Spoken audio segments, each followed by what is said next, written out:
여러분 안녕하세요. 오늘은 저와 함께 옛날 동화의 세계로 돌아가서 따뜻하고 편안한 밤을 즐겨보아요. 이야기 1. 도깨비를 친구로 사귄 농부. 옛날 어느 산골에 외롭게 혼자 사는 농부가 있었습니다.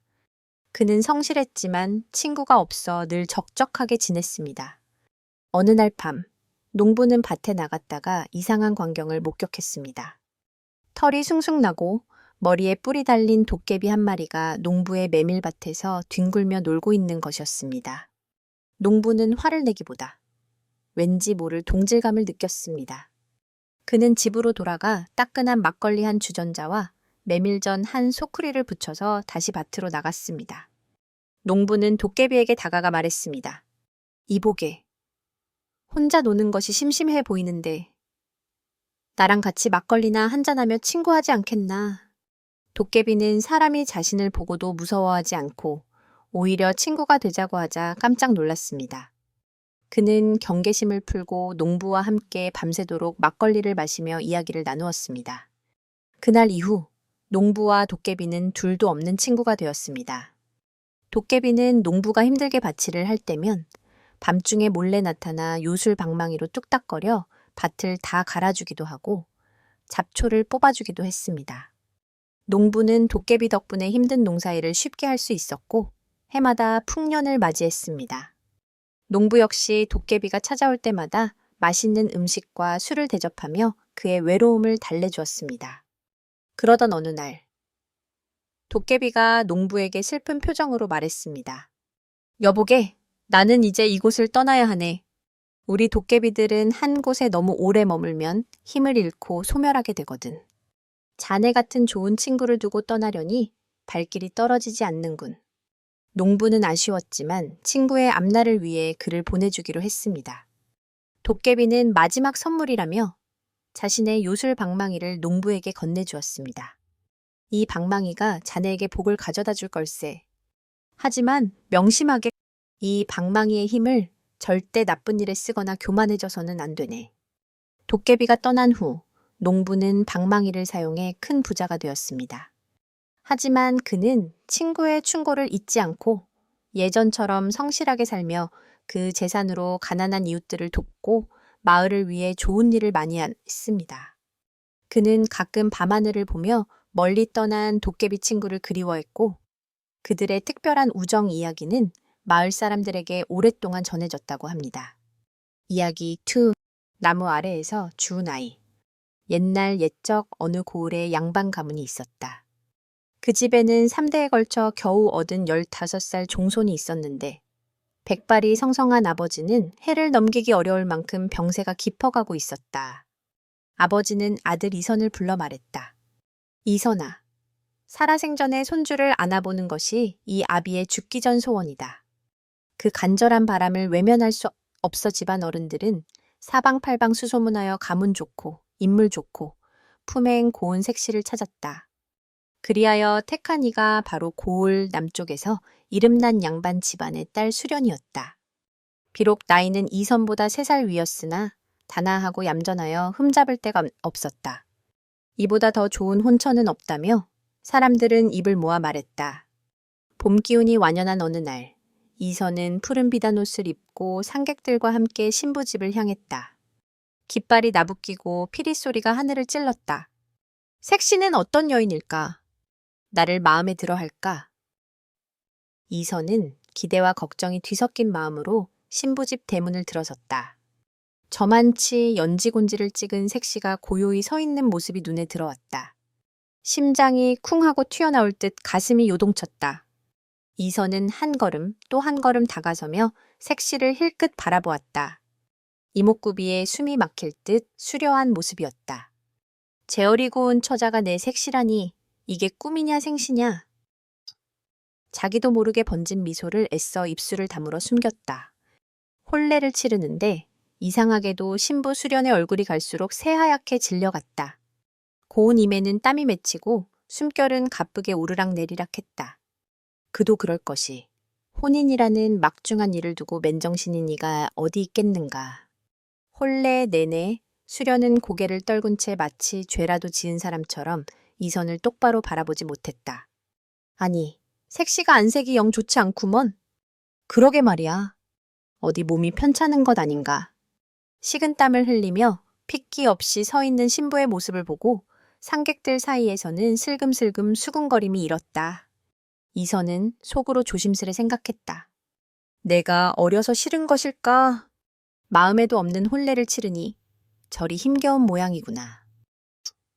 표정이 잔뜩 굳은 수련을 보고 이선은 애써 마음을 다잡았다. 이미 혼례식도 치렀는데 어쩌겠는가. 밤이 깊어지자 신방에 단둘이 남겨졌다. 이선은 색시의 옷을 벗겨야 한다는 말을 들었으나 막상 어찌해야 할지 몰라. 안절부절 못하며 괜히 헛기침만 해댔다. 수련 역시 긴장한 탓인지 굳은 얼굴로 땀방울을 줄줄 흘리고 있었다. 이선은 마음을 다잡고 조심스레 수련의 곁으로 가 떨리는 목소리로 말을 건넸다. 색시, 괜찮으신지요? 수련은 고개를 숙인 채 대답이 없었다. 그저 떨리는 손으로 옷자락을 꼭 쥐고 있었다. 그때였다. 갑자기 수련이 배를 움켜쥐며 신음하기 시작했다. 이선은 깜짝 놀라 다가갔다. 아니, 왜 그러시오? 어디가 아픈게요? 수련은 얼굴이 하얗게 질린 채 고통에 몸부림치며 신음을 토해냈다. 어쩔 줄 몰라 허둥대던 이선은 장모를 부르려 문을 열고 나가려 하자 수련이 절박하게 손을 뻗어 이선의 바지가랑이를 움켜쥐며 떨리는 목소리로 간신히 말했다. 제발 아무도 부르지 말아 주소서. 부탁드립니다. 이선은 그 간절한 애원에 발을 멈추었다. 수련은 손수건을 입에 물고 온몸을 떨며 배에 힘을 주기 시작했다. 그 광경을 지켜보는 이선은 어찌할 바를 몰라 그저 주먹을 꼭 쥐고 서 있었다. 수련이 마지막 힘을 다해 배를 움켜쥐자 치맛자락 사이로 무언가가 쑥 하고 튀어나왔다. 이선은 반사적으로 두 손을 뻗었다. 아니, 이건... 손에 앙인 것은 조막만 한 몸으로 가느다란 숨결을 이어가는 작은 아기였다. 이선은 아기를 품에 안은 채 어쩔 줄 몰라 우왕좌왕하다가 이내 꼭 숨을 삼키며 옆에 놓인 작은 칼을 집어들었다. 불씨 위에 칼끝을 달궈 떨리는 손으로 칼을 탯줄에 댔다. 짧은 소리와 함께 탯줄이 끊어졌다. 작고 여린 몸 사이로 고추가 뚜렷이 달려 있었다. 분명한 사내아이였다. 수련은 기운이 다 빠진 듯 그 자리에 푹 주저앉고 말았다. 체념한 얼굴로 두 눈을 꼭 감더니 눈가에 맺힌 눈물이 주르르 흘러내렸다. 첫날 밤에 갓난아이라니 기가 막혀도 이보다 더 막힐 수는 없었다. 집안에서는 하루라도 빨리 자식을 보길 원했지만 이건 빨라도 너무 빨랐다. 이선은 자리를 박차고 일어나 혼인을 무효로 돌리고 돌아가려 했으나 구슬프게 울고 있는 수련의 얼굴을 바라보니 차마 그럴 수가 없었다. 그대로 등을 돌려 떠나버린다면 이 여인의 앞으로의 일이 불보듯 뻔했다. 고작 15살의 어린 신랑에게는 감당하기엔 너무도 벅찬 일이었다. 입술이 파르르 떨리는 수련이 간신히 입을 열었다. 죄송하옵니다. 저는 참 변명조차 할 낯이 없습니다. 목이 메인 탓에 수련은 말끝을 잇지 못하고 고개를 깊이 숙였다. 사연이야? 차차 알게 되겠지? 어린 신랑의 담담한 말에 수련은 참았던 울음을 숨죽여 터뜨렸다. 그 울음에는 차마 입에 담을 수 없는 깊은 사연이 있으리라. 이선은 온 힘을 다해 아이를 낳고는 금세 숨이 끊어질 듯 창백해진 색시를 바라보았다. 한참을 가만히 지켜보다가 조심스레 몸을 일으켜 방을 나섰다. 이선은 문까지 걸어가 불이 켜진 안채 쪽을 향해 나직이 불렀다. 장모님, 잠시만 제발 좀 들어주십시오. 얼핏 잠이 들었던 장모는 깜짝 놀라 몸을 일으켰다. 아니, 이 늦은 밤에 무슨 일인가, 이 서방. 장모가 허둥지둥 달려나오자 이선은 멋쩍은 얼굴로 웃으며 말했다. 제가 오늘 너무 힘들었는지 허기가 져서 영 잠이 오질 않습니다. 혹 미역국에 따뜻한 밥 한 그릇만 내주실 수 있겠습니까? 미역국. 나원 참 이 야밤에 웬 미역국인가? 근데 우리 수련이는 어쩌고. 남편이 배가 고프다는데 얘는 뭐 하고 있다니? 장모가 신방 쪽으로 발걸음을 옮기려 하자 이선은 깜짝 놀라 급히 손을 내저었다. 색시도 힘에 겨웠는지 지금 막 곤히 잠이 들었습니다. 깨우기도 미안하여 송구하지만 어머님께 부탁드리는 바입니다. 이선은 머리를 극적이며 멋쩍어 했고 장모는 첫날 밤에 별일도 다 있다며 고개를 갸우뚱거리며 부엌으로 발걸음을 옮겼다. 잠시 뒤 따끈한 밥과 맑은 미역국이 신방 앞으로 내어졌다. 고소한 미역국 냄새가 방 안가득 번졌다. 이선은 맑은 국물에 고슬고슬한 밥을 말아 숟가락으로 한술 떠서 수련의 입가로 가져갔다. 자, 어서 한술 떠보시지요. 많이도 고단하였을 텐데 이거라도 드시고 힘을 내셔야지요. 수련은 붉어진 눈시울로 고개를 끄덕이며 조심스레 국밥을 받아 먹었다.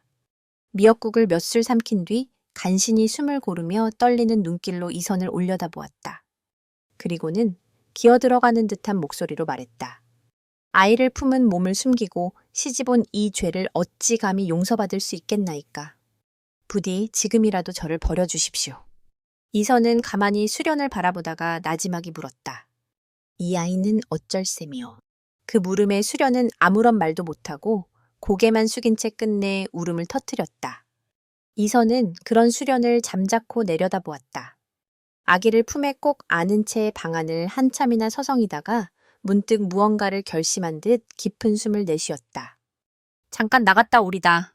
이선은 수련에게 조심스레 속삭이듯 말하고는 아기를 품에 안고 살금살금 문을 열어 밖으로 나섰다. 새벽 어스름이 깃든 마당을 지나 처가에서 멀지 않은 큰 나무 아래로 향했다. 이선은 조심스레 포대기를 풀어 아기를 곱게 감쌌다. 그리고는 아기의 작은 이마를 쓰다듬으며 나직이 속삭였다.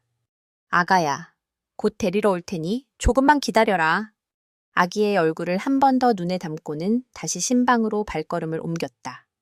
이선이 방문을 여는 소리에 누워있던 수련이 힘겹게 몸을 일으켰다. 수련은 창백한 얼굴로 이선을 바라보며 간신히 입을 열었다. 서방님, 아기는 어찌하셨나이까. 아무도 모르게 내가 옆 큰 나무 아래 두고 왔소. 수련은 화들짝 놀라며 입을 틀어막았다. 결국 서방님이 버리고 말았구나. 미안하다. 아가야. 수련은 속으로 생각하며 굵은 눈물이 볼을 타고 주르르 흘러내렸다. 나는 곧 본가로 떠날 것이오. 몸이 조금 괜찮아지면 그때 우리 집으로 오시오. 수련은 떨리는 손으로 눈물을 훔치며 고개를 끄덕였다. 닭이 울어대고 새벽빛이 어스름에 비치기 시작하자 이선은 아침도 밝기 전에 본가로 돌아가겠다고 서둘렀다. 법도대로라면 이틀쯤 더 머물러야 마땅했지만 집에 계신 아버님 생각에 걱정이 앞선다 둘러대며 본가로 돌아가겠노라 하였다.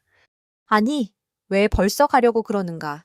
아버님 몸이 편찮으신 걸 두고 나왔는데 어젯밤 꿈에 아버님 상여가 나가는 모습을 보았나이다. 길은 급하고 색시는 몹시 피곤해 보이니 열흘쯤 뒤에나 보내주십시오. 안쓰러운 표정을 지은 장인과 장모는 별다른 말 없이 고개를 끄덕였다. 이선은 깊숙이 절을 하고 상객들과 함께 본가로 향했다. 큰 길을 지나 냇가에 이르렀을 무렵 이선이 갑자기 걸음을 멈췄다. 저기 나무 아래에서 아이 울음소리가 들립니다. 사람들이 깜짝 놀라 냇가 나무 밑을 살펴보니 정말로 포대기에 쌓인 갓난아이가 가녀린 울음소리를 토해내고 있었다. 세상에나 누가 이런 어린 것을 여기에 버려두었단 말인가. 그러게 이 일을 어찌하면 좋다나. 상객들은 서로 얼굴을 마주보며 어쩔 줄 몰라 했다. 그때 이선이 조용히 걸어나와 두 손으로 아기를 품에 꼭 안고 말했다. 이 에이, 제가 데려가겠습니다. 상객들이 놀란 눈으로 바라보자 이선은 담담히 말을 이었다. 어찌 이 가여운 아이를 내 어찌 버려두고 그저 모른 채 할 수 있겠습니까?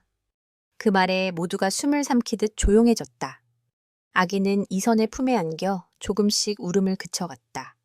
아이를 품에 안고 집으로 들어서는 이선을 본 부모님은 두 눈이 휘둥그레졌다.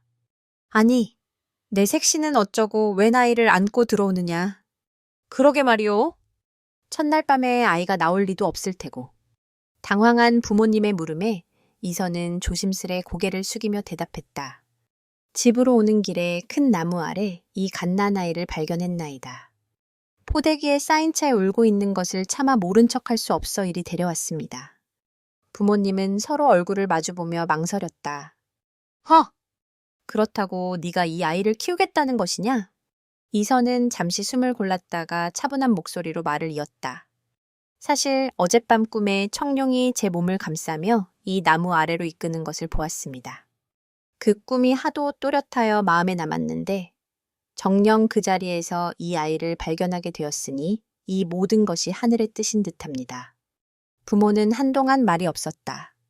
그러다 이선이 품에 안은 아기를 내려다보며 조용히 말했다. 자손이 귀한 집안이라 내 핏줄은 아니라 하여도 보통 인연은 아닌 듯 싶구나. 말끝에 스며든 아버지의 깊은 한숨에 이선은 가만히 고개를 숙였다. 다만 걱정스러운 듯 어머니가 말을 덧붙였다. 허나 내 색시가 어찌 받아들일지 모르겠다. 이제 막 시집 왔는데 누군지도 모르는 아이를 키우라니 과연 받아들이겠느냐. 잠시 정적이 흘렀다. 그러자 이선이 호기롭게 고개를 들고 말했다. 그건 염려 마십시오. 감히 가장의 뜻을 여인이 어찌 거스르겠습니까? 단호한 대답에 부모님은 서로를 바라보며 눈을 크게 떴다. 아니, 어리다고 걱정했더니만 장가를 다녀오더니 하루아침에 어엿한 사내가 되어 돌아왔구먼. 그러게 말이에요. 어머니는 흐뭇한 듯 고개를 끄덕였고 아버지는 잠자코 미소만 지었다. 그로부터 일주일 뒤 신부 수련이 탄 가마가 이선의 집 앞에 당도했다. 마당으로 나온 시어머니는 안쓰러운 눈길로 며느리를 바라보다가 다정히 물었다. 아이고, 우리 며느리 왔느냐? 이제 몸은 좀 괜찮은 개냐? 수련은 고개를 살짝 숙인 채 기어들어가는 목소리로 대답했다. 네, 어머님. 잠시 머뭇거리던 시어머니는 한참을 망설인 끝에 포대기에 쌓인 아기를 조심스레 내밀었다. 아가? 놀라지 말거라. 이선희가 집으로 돌아오는 길에 큰 나무 아래에서 주웠다지 뭐냐. 하늘이 주신 아이라며 내 서방이 고집을 부리니 난들 어찌하겠니. 노여워 말고 정이라도 붙여보거라. 응? 시어머니의 손에서 아기를 받아든 수련은 손끝이 사르르 떨렸다. 가슴에 안긴 작은 아이는 제 뱃속에서 낳은 핏줄이 분명했다. 버린 줄만 알고 있던 아이를 자기 자식으로 품어주려 하다니. 생각지도 못한 은혜에 수련은 아이를 꼭 안은 채 이선을 바라보았다. 수련과 눈이 마주친 이선은 조용히 입가에 부드러운 미소를 머금으며 말없이 고개를 끄덕였다. 다시는 품에 안을 수 없으리라 여겼던 아이를 이렇게 다시 안게 되다니. 수련은 참아왔던 눈물을 이기지 못하고 뜨거운 눈물을 주르르 흘려내렸다. 속사정을 알 길 없는 시어머니는 하염없이 우는 며느리의 등을 토닥이며 말했다. 애구, 어쩌냐. 그래, 얼마나 속이 상하면 이리 눈물을 흘리겠냐. 시집 오자마자 내 핏줄도 아닌 아이를 키우라니. 그 후 수련은 시부모를 지성껏 모시고 아기를 정성껏 키워나갔다. 그 정성 덕분이었을까? 이선의 집안에는 웃음과 복이 하루가 다르게 번져갔다. 색시 하나 잘 들이더니 복이 한꺼번에 들어왔구먼. 마을 사람들은 입을 모아 칭찬했다. 수련은 남편 이선을 대할 때도 늘 깍듯이 공경하고 때로는 믿음 가득한 눈길로 바라보았다. 달빛이 고요히 내리비추는 뜰, 부부는 나란히 거닐었다. 조심스레 발걸음을 옮기던 이선이 달을 바라보다가 문득 입을 열었다. 그날 밤도 참 달이 환했지요. 수련은 놀란 듯 이선을 바라보다가 곧 고개를 숙였다. 이선은 부드럽게 말을 이었다. 이제는 다 지난 일이니 혹시 괜찮다면 저 아이의 사연을 들려주실 수 있겠습니까? 잠시 망설이던 그녀는 조심스레 입을 열었다. 다 저의 행실이 조신하지 못했기 때문이지요. 부끄러울 따름입니다. 보름달 밝은 밤, 강으로 목욕을 나간 일이 있었습니다. 이선은 묵묵히 고개를 끄덕였다. 그때 저를 흠모하던 오라버니가 멀리서 뒤를 따라온 모양입니다. 수련은 말을 잇지 못하고 떨리는 손끝을 꼭 쥐었다. 목욕을 하다 소변이 마려워 잠시 강가로 나왔던 것이 화근이었습니다. 그 틈을 타 오라버니에게 뜻하지 않은 일을 당하고 말았나이다. 그녀의 목소리는 점점 작아졌고 마침내 두 눈 가득 눈물이 고였다. 차마 부모님께도 그 누구에게도 말할 수 없었사옵니다. 모든 죄를 저 하나가 짊어지면 족하다 여겼나이다. 수련은 두 손으로 얼굴을 가리고 서럽게 울음을 삼켰다. 이선은 한참 동안 말없이 그녀를 바라보다 조심스레 수련의 어깨를 감싸 안았다. 시집가는 날, 아이를 품고 서 있는 제 모습이 얼마나 부끄러웠는지 모릅니다. 이리 크나큰 허물을 지닌 몸으로 어찌 감히 서방님 얼굴을 똑바로 바라볼 수 있었겠나이까. 이선은 수련을 다정히 끌어안으며 말했다. 하늘이 맺어준 인연이라 여겼기에 나는 처음부터 그대를 의심하지 않았소. 그대는 이미 나의 아내요. 이 아이는 내 심장에서 낳은 내 자식이오. 서방님만 믿고 살겠나이다. 제 흠을 이렇게 품어주신 은혜 평생 잊지 않겠습니다. 달빛 아래 두 사람의 그림자가 천천히 하나로 포개졌다. 그 뒤로 부부는 하늘이 내린 듯 귀한 인연으로 사 형제를 더 얻었다. 자손이 귀에 늘 걱정만 하던 집안에 복이 연달아 쏟아진 것이다. 아이들은 모두 용모가 빼어나고 총명하기 이를 데 없었다. 하지만 재주가 뛰어나기로는 역시 맏아들이었다. 세월이 흐른 뒤에는 그 집에서 삼정승 육판서가 났다 하니 사람들은 모두 입을 모아 칭찬했다. 뜰 안가득 메은 웃음소리와 자손들이 번창하는 기쁨은 밤하늘의 별빛처럼 반짝이며 끊이지 않았다. 이야기 3. 대장장이의 칼과 도끼. 어느 마을에 마음씨 착한 대장장이가 살았습니다. 하루는 그 대장장이가 부모를 잃고 국어를 다니는 한거지 아이를 집으로 데려와 먹여주고 재워주었어요. 그러자 동네 사람들이 달려와 말했죠. 아니, 자네 형편도 넉넉지 않은데 뭐하러 그 거지 아이를 데리고 왔나? 나중에 거두어 키워준 공도 모를 테니 괜히 헛수고하지 말게. 그러자 대장장이는 조용히 말했습니다. 이 주위에 저 아이를 그냥 두었다가는 혹시 얼어 죽을지도 모르지 않나. 그러니 약간의 수고로 사람 목숨 살린다면 어찌 헛수고라 하겠나. 그렇게 대장장이는 거지 아이를 쇠돌이라 이름 지어주고 틈틈이 대장간이를 가르쳐 주었습니다. 시간이 흘러 어느덧 쇠돌이가 자라자 대장장이는 대장일 도구 한 벌과 푼푼히 모은 돈을 내밀며 말했어요. 네가 우리 집에 온 지도 20회가 넘었구나. 너도 이제 나이가 찼고 일도 능숙해졌으니 내가 살림을 내주마. 그러니 다른 동네에 가서 내 대장간을 짓고 잘 살아보거라. 아닙니다. 저를 구해주시고 키워주신 주인 어른을 평생 모시고 살겠습니다. 나는 그저 사람의 도리를 했을 뿐이니 너는 내 갈 길을 가거라. 그리고 칼과 도끼는 잘못 쓰면 사람을 해치지만 잘만 쓰면 사람에게 덕이 된다는 걸 잊지 말고 살거라. 네, 이 은혜 잊지 않겠습니다. 그런데 그 소문을 들은 마을 사람들은 또다시 달려와 말했어요. 아니, 자네는 거지. 아이를 데려다가 그렇게 잘 키워주었으면 됐지. 뭐하러 살림까지 내준단 말인가? 나중에 그 은공도 모를 테니 괜히 허실하지 말게나. 그러자 이번에도 대장장이가 조용히 말했습니다. 쇠돌이를 빈손으로 내보냈다가 혹시 굶어 죽을지도 모르지 않나. 그러니 약간의 재물로 사람 목숨을 살린다면 어찌 허실이라 하겠나. 그렇게 해서 쇠돌이는 이웃 마을에 대장간을 차리고 잘 살게 되었어요. 그러던 어느 날 대장장이가 밖에 나갔다 집으로 돌아오니 웬 사람이 피투성이가 된 채 대장간에 죽어 있었습니다. 아니, 세상에 이게 어찌 된 일이야? 놀란 대장장이는 얼른 관에 가서 신고를 했어요. 그런데 이게 웬일일까요? 관아에서는 대장장이를 의심하여 오게 가두었습니다. 그런데 입방아 찍기 좋아하는 사람들은 대장장이를 뒷담화하기 시작했죠. 아이고, 대장장이가 그런 끔찍한 일을 하다니. 대장장이가 칼과 도끼 같은 그런 연장들을 좀 잘 다루나. 밤낮 치고 때리고 달구는 일을 하더니 결국 그런 일을 저질렀구먼. 그렇게 대장장이는 꼼짝없이 범인으로 몰려 죽을 날만 기다리게 되었어요. 그리고 그 소문은 쇠돌이의 귀에까지 들어가게 되었죠. 아니, 이럴 수가. 이게 웬 날벼락인가? 쇠돌이는 눈물을 흘리며 이곳저곳 다니며 하소연하였습니다. 그분은 거지 아이가 추위에 얼어 죽을까봐 데리고 와서는 먹이고 입혀 살리신 분입니다. 그런 분이 어찌 남을 죽일 수 있겠습니까? 그때 마침 주막집에서 이 말을 들은 한 노인이 쇠돌이를 불렀어요. 자네의 말을 듣고 보니 사정이 정말 딱하게 된 것 같구려. 몇 자 적어줄 터이니 어디 한번 관에 받쳐보겠나. 그 글은 이렇게 적혀 있었습니다.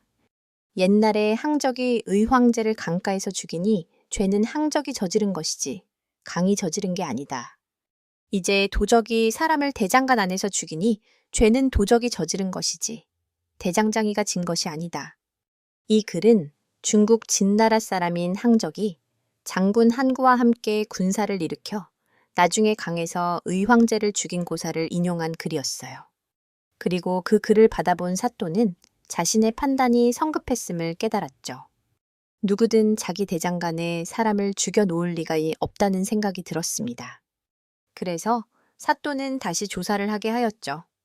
그리고 결국 진짜 범인을 잡게 되었고 억울하게 죽을 뻔했던 대장장이는 풀려나게 되었어요. 쇠돌이는 마을 사람들에게 주인인 대장장이가 한 말을 빌려 이렇게 말했습니다.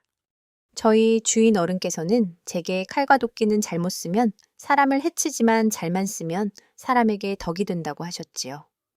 여러분의 입도 칼과 도끼와 같지 않습니까? 그 말을 들은 마을 사람들은 쓸데없는 말로 사람을 죽일 뻔한 자신의 잘못을 뉘우치고 대장장이에게 용서를 빌었어요. 그리고 은혜를 잊지 않고 대장장이를 구한 거지 아이를 더 이상 의심하지 않게 되었답니다. 이야기 4. 껍데기로 배운 지식. 옛날 어느 마을에 글밖에 모르는 선비가 살았습니다. 세수하고 글 읽고 밥 먹고 글 읽고 날마다 글만 읽었어요. 마치 글을 읽기 위해 태어난 사람 같았죠. 자네는 어떻게 할 줄 아는 게 글 읽는 것밖에 모르는가? 허허, 내 어릴 적부터 책과 씨름을 하다 보니 그렇게 선비는 늘 멋쩍게 웃고는 했습니다. 세월이 흐른 몇 년 후, 선비는 훌륭한 학자가 되어 존경받는 인물이 되었어요. 그러던 어느 긴 장마 때였죠. 장맛비가 그친 어느 날, 먹구름이 지나고 하늘이 맑아졌습니다.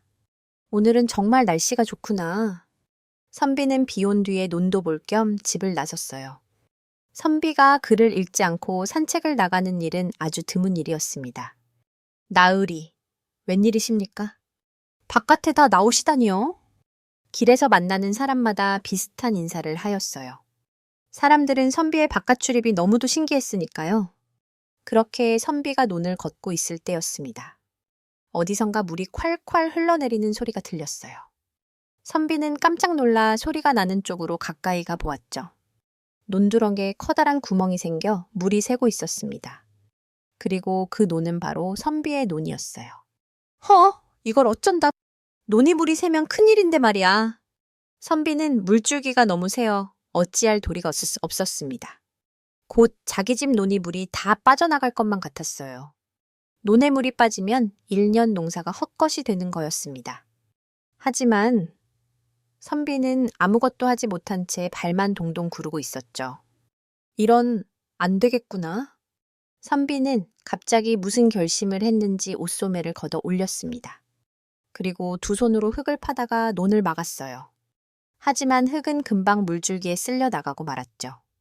선비는 땀을 뻘뻘 흘리며 계속해서 흙을 파다 논두렁을 막았습니다. 그렇게 같은 일을 되풀이했지만 소용없는 일이었어요. 순간 선비는 덜컥 겁이 났습니다. 글에 대해서는 모르는 게 없는데 농사일에 대해서는 아는 게 하나도 없었어요. 선비는 허둥지둥 집으로 돌아가 헐레벌떡 마당으로 들어서며 머슴을 불렀죠. 걔 아무도 없느냐? 나으리, 어디 갔다 이제 오십니까? 아니. 그리고 그 옷골은 또 어찌 된 것입니까? 선비의 옷은 온통 흙탕물에 젖어 있었죠.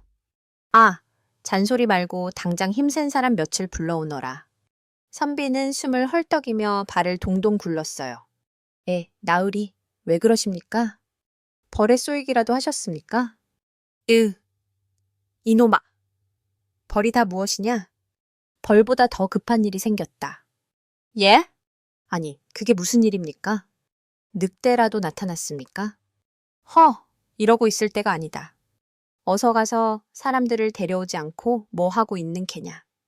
선비는 호통을 쳤어요. 예, 알겠습니다. 호랑이가 나타난 모양이로군요. 어서 가서 사람들을 불러오겠습니다. 그래, 올 때 삽을 꼭 챙겨오거라. 잠시 후 머슴은 우락부락 힘이 세 보이는 사람들을 데리고 왔어요. 사람들 손에는 삽이 하나씩 들려 있었죠. 선비는 머슴과 사람들을 데리고 집 밖으로 나갔어요. 선비의 눈앞에는 물이 다 말라 논바닥이 쩍 갈라지는 그림이 그려졌습니다. 눈앞이 캄캄해지자 앞장서서 달리기 시작했어요. 머슴과 사람들도 영문을 모른 채 삽을 들고 쫓아갔습니다. 그런데 선비가 달려간 곳은 선비의 집 논인 거예요. 머슴은 사방을 두리번거렸죠. 나으리, 어디에 호랑이가 있습니까요? 제 눈에는 안 보이는데요. 허, 이놈아! 내가 언제 호랑이가 있다고 했느냐? 야, 아, 그러면 왜 힘센 사람들을 데리고 오라고 하셨습니까? 머슴은 고개를 갸우뚱했습니다. 이런 바보 같은 놈. 여기까지 와서도 그 이유를 모르겠느냐. 머슴은 눈을 동그랗게 뜨고 사방을 둘러보았지만 도저히 제 눈에는 아무것도 보이지 않았어요. 아이고, 이놈아! 저기를 좀 보거라. 논두렁에 구멍이 뚫려 물이 줄줄 새지 않느냐. 선비는 손가락으로 논두렁을 가리켰죠. 아, 예. 네, 그건 막으면 되는데요. 그러니 내가 너와 사람들을 부르지 않았느냐. 내가 아까 막아보았는데 막을 수가 없더구나. 그래서 너희들을 데려온 것이다. 그 말을 듣고 머슴은 피식 웃기 시작했어요. 아니, 왜 그렇게 웃고 섰느냐?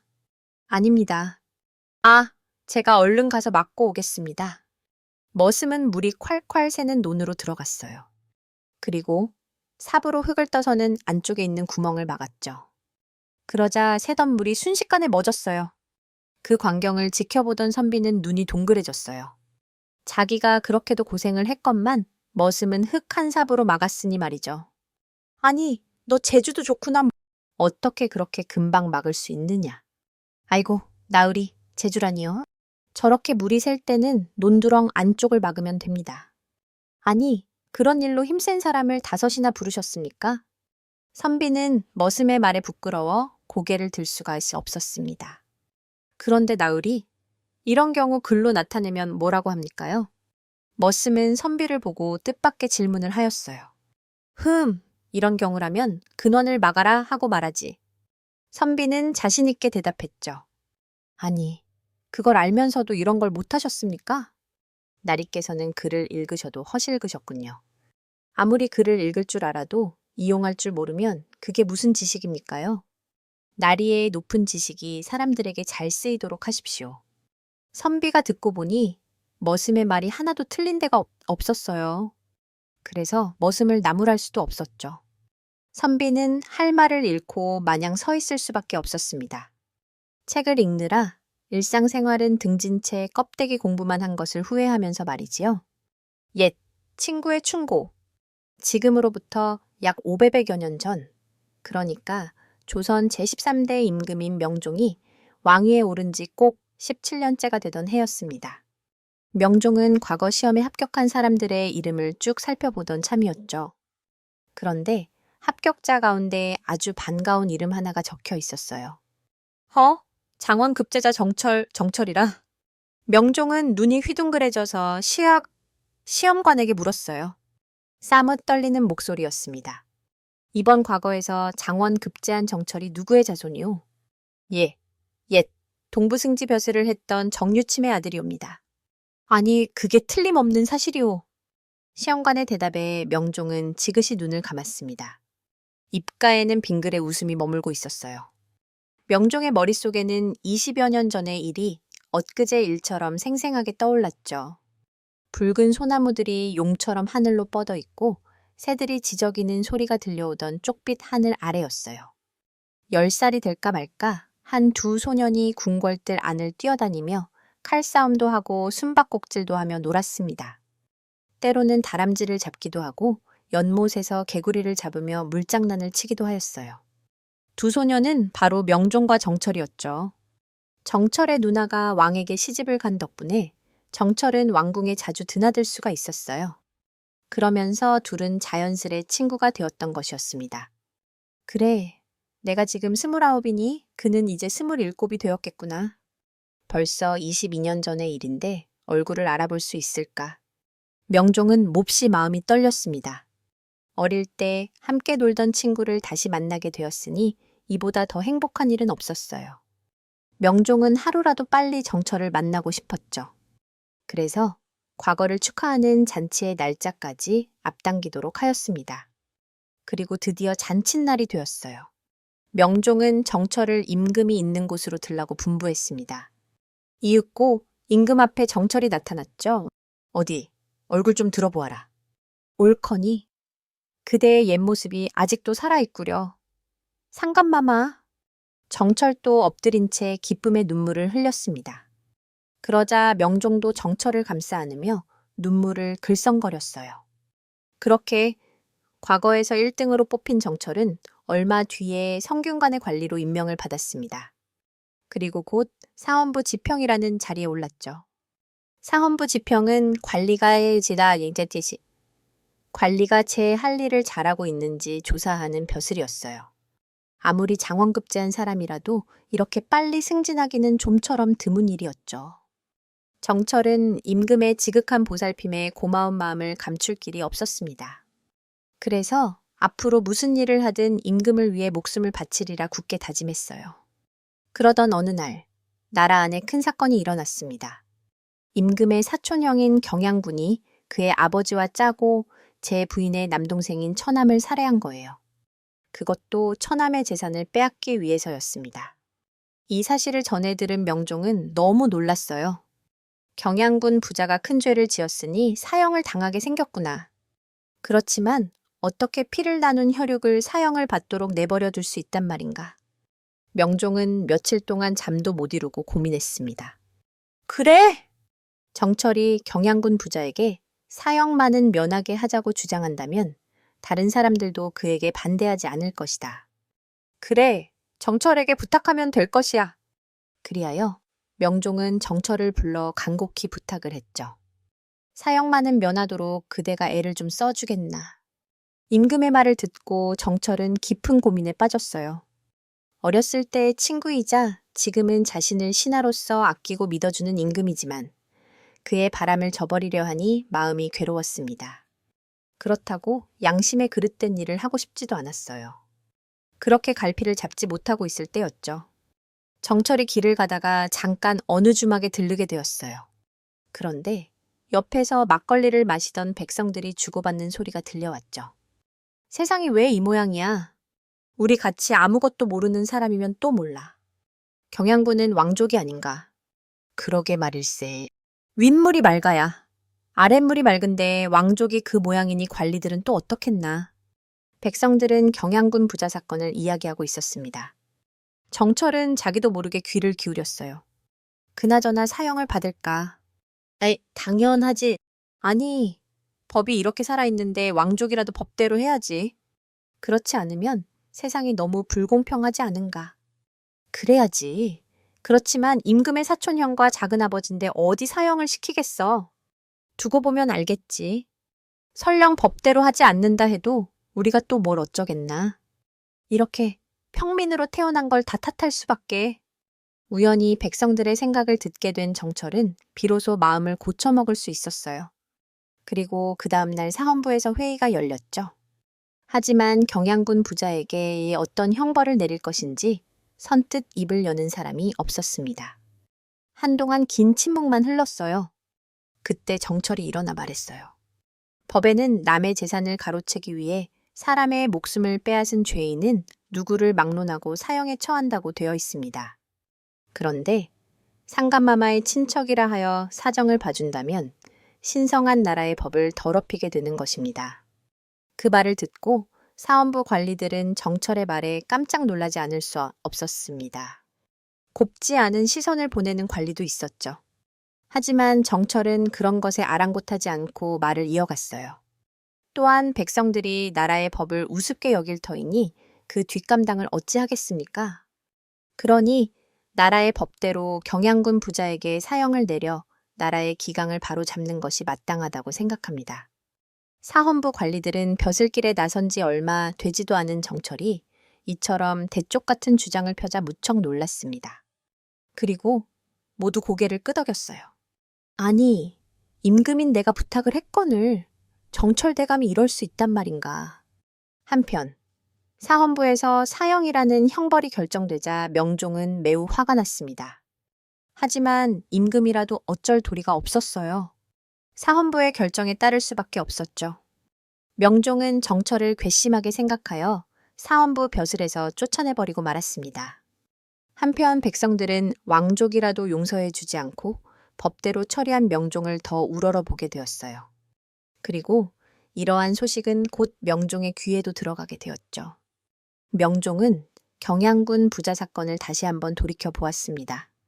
왕족으로서 처가의 재산을 빼앗기 위해 살인을 저지른 것은 도저히 용서할 수는 없는 일이었던 거예요.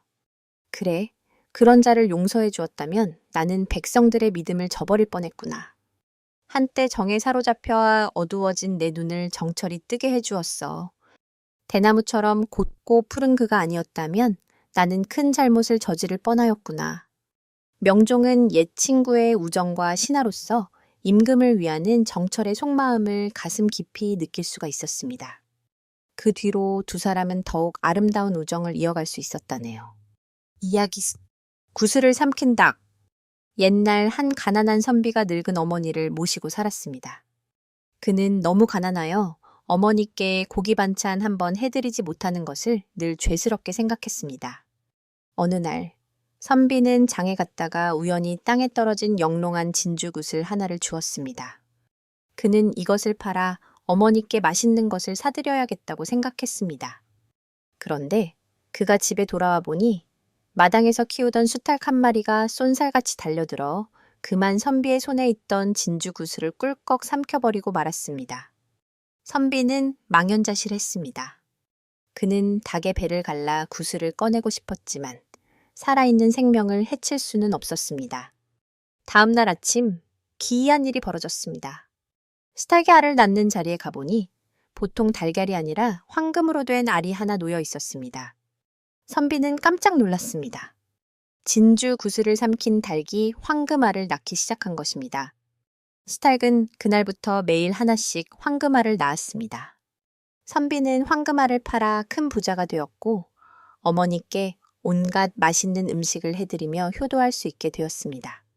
이 소문은 온 마을에 퍼져 이웃에 사는 욕심 많은 부자의 귀에까지 들어갔습니다. 부자는 선비의 닭이 너무나 탐이 났습니다. 그는 선비에게 큰 돈을 줄 테니 닭을 팔라고 했지만 선비는 닭이 자신에게 복을 가져다 주었다며 팔지 않았습니다. 앙심을 품은 부자는 밤중에 몰래 선비의 집에 숨어들어 닭을 훔쳐갔습니다. 그는 이제 자신이 매일 황금알을 얻어 세상 최고의 부자가 될 것이라는 생각에 기뻐서 어쩔 줄을 몰랐습니다. 하지만 부자가 훔쳐간 닭은 더 이상 황금알을 낳지 않았습니다. 며칠을 기다려도 소식이 없자 화가 난 부자는 이놈의 닭 뱃속에 황금알이 가득 들어있을 것이다 라고 생각했습니다. 그는 결국 닭의 배를 갈라보았습니다. 하지만 닭의 뱃속에는 아무것도 없었고 닭은 그 자리에서 죽고 말았습니다. 그가 닭의 배를 가르는 순간 닭이 삼켰던 진주구슬이 튀어나와 대굴대굴 굴러가더니 연기처럼 사라져버렸습니다. 결국 부자는 닭도 잃고 황금알을 얻을 기회도 영원히 잃고 말았습니다. 한편 복덩이 닭을 잃은 선비는 다시 가난해졌지만 분수에 넘치는 복은 결국 화를 부르는 법이지 하며 예전처럼 성실하게 글을 읽고 어머니를 모시며 만족하며 살았다고 합니다. 이야기 쑥! 두꺼비의 보은. 옛날 어느 외딴 마을에 가난하지만 마음씨 착한 청년이 살았습니다. 그는 매일같이 서당에 다니며 열심히 글 공부를 했지만 집안 형편이 어려워 과거 시험을 보러 갈 엄두도 내지 못했습니다. 어느 날 청년이 서당에 다녀오는 길이었습니다. 길가에서 동네 아이들이 무언가를 둘러싸고 시끄럽게 떠들고 있었습니다. 가까이 가보니 아이들이 커다란 두꺼비 한 마리를 막대기로 찌르고 돌을 던지며 괴롭히고 있었습니다. 두꺼비는 상처투성이인 채로 힘겹게 숨을 몰아쉬고 있었습니다. 마음씨 착한 청년은 아이들을 꾸짖어 쫓아버리고 두꺼비를 구해주었습니다. 그는 상처 입은 두꺼비를 조심스럽게 집으로 데려와 약을 발라주고 정성껏 보살폈습니다. 며칠 후 두꺼비는 상처가 아물고 기운을 되찾았습니다. 청년이 두꺼비를 원래 있던 곳에 놓아주자 두꺼비는 고맙다는 듯이 청년을 향해 3번 고개를 숙이고는 풀숲으로 사라졌습니다. 그 일이 있은 후 얼마 지나지 않아 청년은 우연히 마을 부잣집 딸의 목숨을 구해주는 일이 생겼습니다. 부자는 청년의 의로운 행동에 감탄하여 그를 사위로 삼고 싶어 했습니다. 하지만 부잣집에는 오래전부터 전해 내려오는 불길한 전설이 있었습니다. 그것은 바로 딸이 혼례를 치르는 날밤, 신랑이 정체 모를 괴물에게 목숨을 잃는다는 것이었습니다. 이미 2명의 젊은이가 딸과 혼례를 올리려다 첫날 밤에 의문의 죽음을 당했습니다. 청년은 부잣집 딸의 아름다움과 착한 마음씨에 반했지만 목숨을 잃을지도 모른다는 생각에 두려웠습니다. 하지만 그는 사랑을 위해 용기를 내기로 결심하고 혼례를 올리기로 했습니다. 드디어 혼례 날이 되었습니다. 청년은 아름다운 신부와 100년 가약을 맺었지만 마음 한구석은 불안감으로 가득했습니다. 첫날 밤 신방에 신부와 단둘이 남게 되자 청년은 촛불 아래에서 잠들지 않고 괴물이 나타나기를 기다렸습니다. 자정이 넘자 정말로 천장에서 스르르 소리가 나며 거대한 지네 한 마리가 내려오기 시작했습니다. 그 지네는 사람의 팔뚝만큼 굵고 온몸에 붉은 털이 나 있어 보기만 해도 소름이 끼쳤습니다. 바로 신랑들을 죽인 범인이었던 것입니다. 청년은 칼을 뽑아 들었지만 거대한 지네의 기세에 눌려 옴짝달싹할 수 없었습니다. 지네가 날카로운 동리를 드러내며 청년에게 달려드는 순간이었습니다. 갑자기 방문이 활짝 열리더니 예전에 청년이 구해줬던 그 두꺼비가 뛰어들어왔습니다. 두꺼비는 몸집이 몇 배나 커져 있었고 등에서는 붉은 독액이 뿜어져 나오고 있었습니다. 두꺼비는 망설임 없이 지네에게 달려들어 치열한 싸움을 벌이기 시작했습니다. 지네는 두꺼비를 휘감고 독리로 물어뜯었고 두꺼비는 지네를 물고 독액을 뿜어냈습니다. 방 안은 온통 비릿한 냄새로 가득 찼고 두 짐승의 처절한 싸움은 밤새도록 계속되었습니다. 날이 밝아올 무렵 마침내 싸움이 끝났습니다. 거대한 지네는 두꺼비의 독에 온몸이 녹아내려 죽어 있었고 두꺼비 역시 지네의 독 때문에 온몸이 검게 변한 채 숨을 거두었습니다. 두꺼비는 자신의 목숨을 바쳐 은인인 청년의 목숨을 구한 것입니다. 이 광경을 모두 지켜본 청년과 신부는 두꺼비의 희생에 눈물을 흘렸습니다. 청년은 두꺼비의 시신을 양지 바른 곳에 묻어주고 정성껏 제사를 지내주었습니다. 그 후 청년은 신부와 함께 아무런 문제 없이 오래오래 행복하게 살았으며 과거에도 급제하여 높은 벼슬에 올라 많은 사람들을 도왔다고 합니다. 그리고 그는 평생 동안 두꺼비의 은혜를 잊지 않고 모든 생명을 소중히 여기며 살았다고 전해집니다. 이야기 7. 소가 된 스님. 옛날 어느 큰 절에 도술이 아주 뛰어난 노스님이 살고 있었습니다. 그에게는 여러 명의 동자승 제자들이 있었는데 그중 한 명은 유난히 게으르고 먹는 것을 밝혔습니다. 그는 불경 공부는 뒷전이고 매일 어떻게 하면 맛있는 것을 더 먹을까 궁리만 했습니다. 어느 날 절 아랫마을 부잣집에서 큰 잔치가 열렸습니다. 노스님은 이 게으른 동자승의 버릇을 고쳐주기 위해 그를 불러 말했습니다. 내가 오늘 너에게 신기한 도술을 보여주마. 이 소가죽 탈을 쓰거라. 그러면 잔치집에 가서 맛있는 음식을 마음껏 먹을 수 있을 것이다. 하지만 명심해라. 절대 채소를 먹어서는 안 되며 사람들이 억지로 주거든 음매하고 울어야 한다. 동자승은 신이 나서 소가죽 탈을 썼습니다. 그러자 정말 그의 몸이 순식간에 우람한 황소로 변했습니다. 노스님은 소로 변한 동자승을 부잣집에 팔았습니다.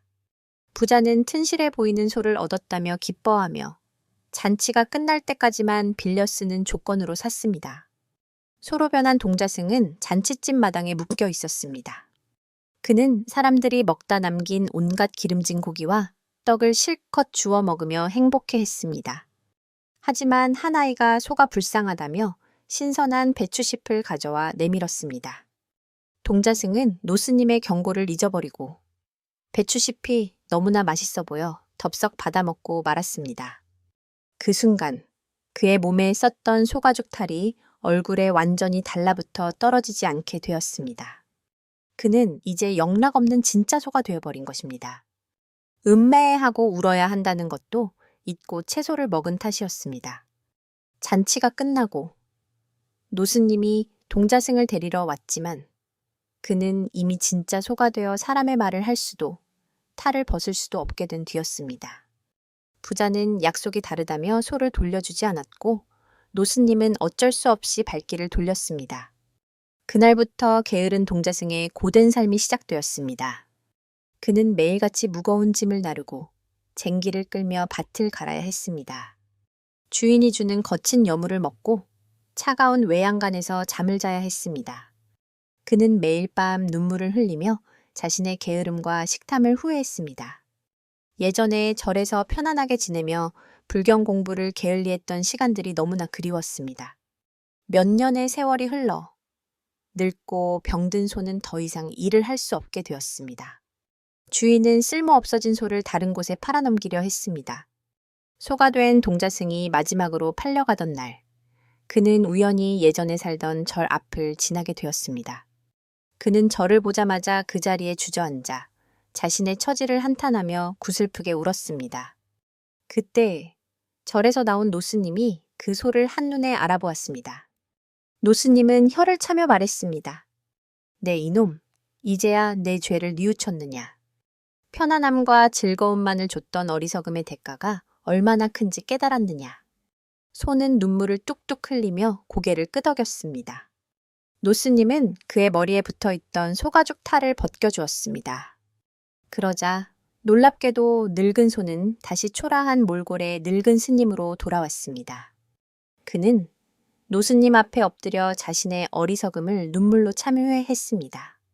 그 후 그는 완전히 다른 사람이 되어 누구보다 부지런히 수행에 정진하는 훌륭한 스님이 되었다고 합니다. 이야기 8. 재물과 지혜. 옛날에 한 부자 아버지에게 똑같이 생긴 쌍둥이 아들이 있었습니다. 아버지는 세상을 떠나기 전 두 아들에게 똑같이 유산을 나누어 주며 말했습니다. 나는 너희에게 똑같은 재산을 물려준다. 이 재산을 어떻게 사용하는지는 너희의 몫이다. 첫째 아들은 돈의 힘을 믿었습니다. 그는 유산으로 받은 돈으로 더 많은 땅을 사고 더 많은 종을 부리며 재산을 불리는 데만 몰두했습니다. 그는 곧 마을에서 제일 가는 부자가 되었지만 인색하고 교만하여 주변 사람들의 존경을 받지 못했습니다. 반면 둘째 아들은 지혜의 가치를 믿었습니다. 그는 유산으로 받은 돈을 자신과 다른 사람들의 배움을 위해 사용했습니다. 그는 좋은 책을 사서 읽고 훌륭한 스승을 찾아가 가르침을 받았으며 자신의 지식을 가난한 아이들에게 나누어 주었습니다. 사람들은 그를 어질고 지혜로운 사람이라며 칭찬하고 따랐습니다. 어느 날 나라에 큰 홍수가 나 모든 것이 물에 잠겼습니다. 첫째 아들은 평생 모은 땅과 재산을 모두 잃고 하루아침에 알거지가 되었습니다. 하지만 둘째 아들은 가진 것을 모두 잃었어도 그의 머릿속에 있는 지식과 지혜, 그리고 그가 사람들에게 베푼 선행은 결코 사라지지 않았습니다. 홍수가 끝난 후 마을 사람들은 힘을 모아 둘째 아들을 도왔습니다. 그들은 지혜로운 둘째 아들을 지도자로 삼아 함께 힘을 합쳐 마을을 재건했습니다. 둘째 아들은 자신의 지혜로 물길을 다스리는 법을 알려주고 새로운 농사 기술을 가르쳐 주었습니다. 마을은 예전보다 더 풍요롭고 살기 좋은 곳이 되었습니다. 한편 모든 것을 잃은 첫째 아들은 동생을 찾아와 도움을 청했습니다. 둘째 아들은 형을 따뜻하게 맞아주며 말했습니다.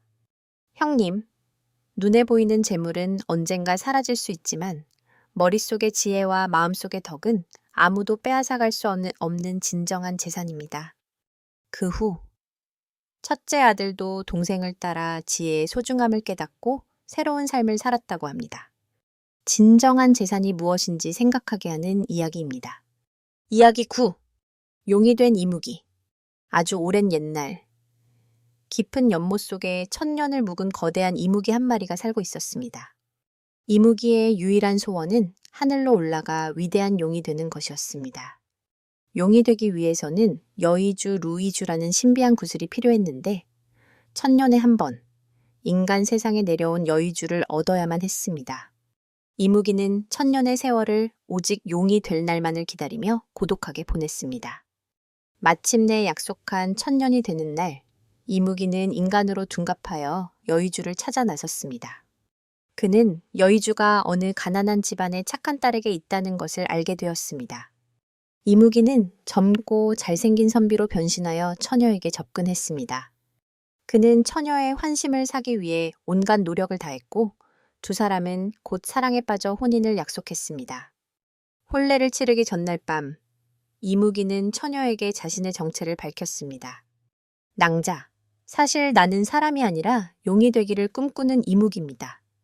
당신이 가진 여의주가 있어야만 나는 용이 될 수 있소. 부디 나를 위해 여의주를 주시오. 처녀는 사랑하는 사람이 이무기라는 사실에 큰 충격을 받았지만 그의 간절한 소원을 외면할 수 없었습니다. 그녀는 자신의 목숨과도 같은 여의주를 그에게 건네주었습니다. 여의주를 얻은 이무기는 기뻐하며 하늘로 승천할 준비를 했습니다. 하늘에서 검은 구름이 몰려오고 천둥 번개가 치며 이무기가 용으로 변신하려는 순간 그의 마음속에 갈등이 생겼습니다. 내가 용이 되어 하늘로 올라가 버리면 나를 위해 모든 것을 희생한 저 여인은 홀로 남아 평생을 슬픔 속에서 살아야 하지 않는가. 자신의 오랜 꿈과 사랑하는 여인 사이에서 고민하던 이무기는 마침내 큰 결심을 했습니다. 그는 용이 되는 것을 포기하기로 마음먹었습니다. 그는 여의주를 다시 처녀에게 돌려주고는 그녀의 곁에 남아 평생을 함께하기로 약속했습니다. 그가 용이 되기를 포기하는 순간 하늘이 그의 숭고한 희생과 사랑에 크게 감동했습니다.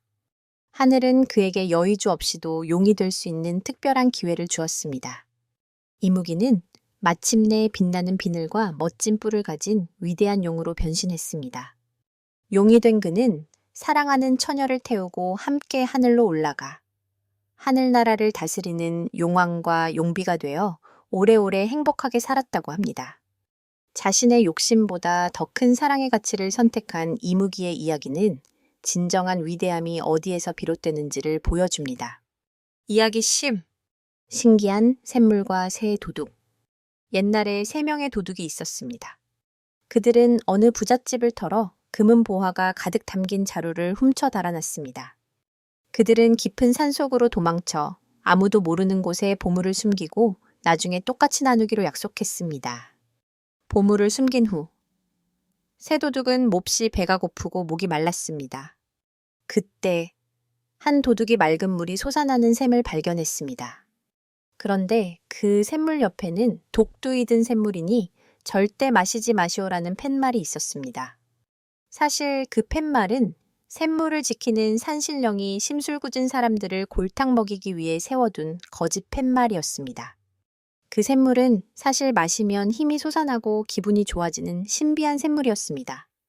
하지만 도둑들은 팻말을 보고는 겁을 먹고 물을 마시지 못했습니다. 그들은 막내 도둑에게 마을에 내려가 음식을 사오라고 시켰습니다. 막내 도둑이 마을로 내려간 사이 남은 2 도둑은 사악한 생각을 했습니다. 막내가 돌아오면 죽여버리고 우리 둘이서 보물을 나누어 갖자. 한편 마을에 내려간 막내 도둑 역시 나쁜 생각을 했습니다.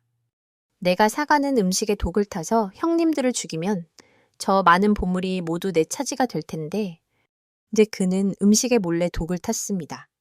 막내 도둑이 음식을 가지고 돌아오자 2 도둑은 기다렸다는 듯이 달려들어 막내를 죽였습니다. 그리고는 아무것도 모른 채 막내가 사온 독이 든 음식을 개걸스럽게 먹어치웠습니다. 결국 2 도둑 역시 그 자리에서 독이 퍼져 죽고 말았습니다. 결국 3 도둑은 모두 죽고 그들이 훔친 보물은 산속에 그대로 남게 되었습니다. 서로를 믿지 못하고 악한 마음을 품은 결과 모두가 파멸에 이르게 된 것입니다. 이야기 11. 소가 된 아버지. 옛날 어느 마을에 한 아버지가 3 아들을 데리고 살고 있었습니다. 아버지는 몹시 게을러서 일은 하지 않고 매일 아들들에게 힘든 일을 시키고 자신은 놀고 먹기만 했습니다. 3 아들은 아버지의 등살에 못 이겨 하루도 쉴 틈 없이 밭에 나가 일을 해야 했습니다. 어느 날 아버지는 길을 가다가 도수를 부리는 한 노인을 만났습니다. 아버지는 노인에게 일하지 않고 편히 살 수 있는 방법을 물었습니다. 노인은 빙그레 웃으며 소가죽 탈 하나를 주었습니다. 이 탈을 쓰면 소가 되어 주인이 주는 여물만 받아먹고 편히 지낼 수 있을 것이오. 아버지는 신이 나서 소가죽 탈을 썼고 그 즉시 커다란 소로 변했습니다. 그는 자신의 아들들에게 팔려가게 되었습니다. 이제 아들들이 밭을 갈 때 자신은 옆에서 어슬렁거리며 편히 쉴 수 있을 것이라 생각했습니다. 하지만 현실은 달랐습니다.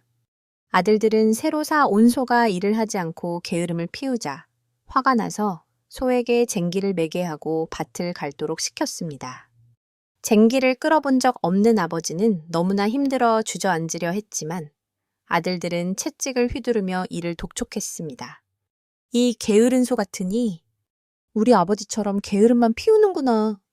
어서 밭을 갈지 못할까. 아들들의 채찍질을 맞으며 밭을 갈던 아버지는 비로소 눈물을 흘리며 후회했습니다. 자신이 아들들에게 얼마나 큰 고통을 주었는지, 땀 흘려 일하는 것이 얼마나 힘든 일인지를 뼈저리게 깨달은 것입니다. 그가 진심으로 뉘우치는 순간, 기적처럼 몸에 썼던 소가죽 탈이 벗겨지고 다시 사람의 모습으로 돌아왔습니다. 아버지는 아들들 앞에 무릎을 꿇고 눈물로 용서를 빌었습니다. 그 후 아버지는 완전히 다른 사람이 되어 누구보다 부지런히 일하며 아들들과 함께 행복하게 살았다고 합니다. 이야기 12. 점 잘 치는 두꺼비. 옛날 어느 마을에 가난한 총각이 살았습니다. 그는 어느 날 밭에서 일을 하다가 커다란 돌 밑에 깔려 신음하고 있는 두꺼비 한 마리를 구해 주었습니다. 그날 밤 총각의 꿈에 두꺼비가 나타나 말했습니다. 은혜를 갚기 위해 당신에게 점을 치는 능력을 주겠습니다. 내일 아침 당신 집 부엌 아궁이 속에 제가 들어가 있겠습니다. 사람들이 궁금한 것을 물어보면 저에게 와서 두꺼비야, 두꺼비야 하고 물어보십시오. 제가 알려주는 대로 대답하면 당신은 용한 점쟁이가 될 것입니다. 다음 날 정말로 아궁이 속에 그 두꺼비가 들어 있었습니다. 총각은 용한 점쟁이라는 소문을 내었고 사람들이 그를 찾아오기 시작했습니다. 한 농부가 잃어버린 소를 찾아달라고 하자 총각은 아궁이 속 두꺼비에게 물었습니다. 두꺼비는 소는 동쪽 숲속에 있소라고 알려주었고 농부는 정말 그곳에서 소를 찾았습니다.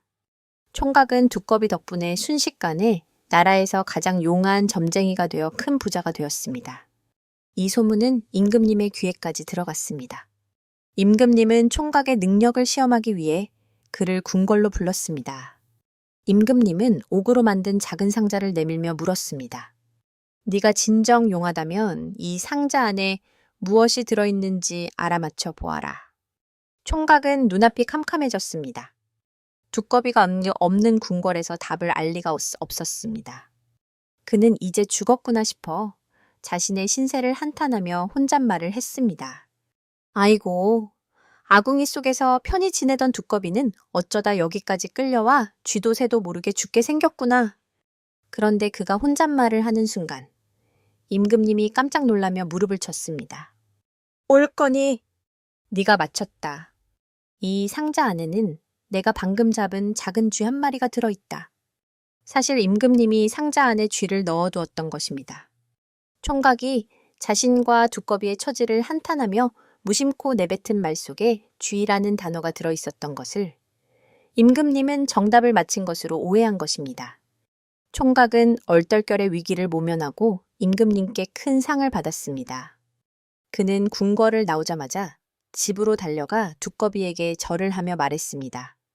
두꺼비님, 당신 덕분에 목숨을 구했습니다. 이제 저는 더 이상 점을 치지 않고 성실하게 살겠습니다. 그는 두꺼비를 원래 살던 곳에 놓아주고 그 후로는 다시 평범한 농부로 돌아가 행복하게 살았다고 합니다. 이야기 13. 숯과 소금. 옛날 어느 마을에 숯을 구워 파는 숯장수와 소금을 파는 소금장수가 이웃하여 살았습니다. 두 사람은 성실하게 일했지만 늘 가난에서 벗어나지 못했습니다. 어느 비가 많이 오는 장마철이었습니다. 숯장수는 걱정이 태산 같았습니다. 비가 이렇게 계속 오니 내 숯이 다 눅눅해져서 못 팔게 되면 어쩌지.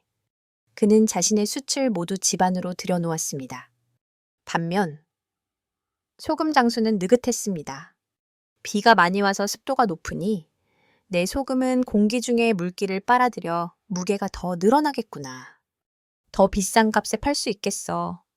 그는 소금을 밖에 그대로 내어두었습니다. 며칠 후 비가 그치고 해가 쨍쨍 났습니다.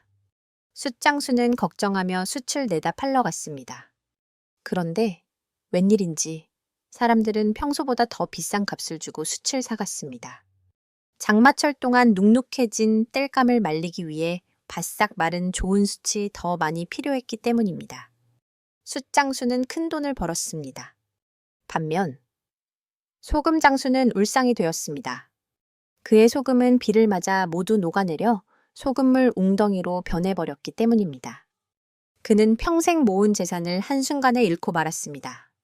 이 이야기는 눈앞의 상황만 보고 섣불리 판단해서는 안 되며 모든 것에는 장단점이 있다는 교훈을 줍니다. 또한 정직하고 성실하게 자신의 일을 하는 것이 결국에는 더 좋은 결과를 가져온다는 것을 보여줍니다. 하루가 끝나고 여러분과 함께 할 수 있어 정말 기쁩니다. 오늘도 많은 일들이 있었지만 이제는 편안한 밤을 보내며 내일을 준비하는 시간이죠. 오늘도 함께 해주셔서 감사합니다. 편안한 밤 되세요.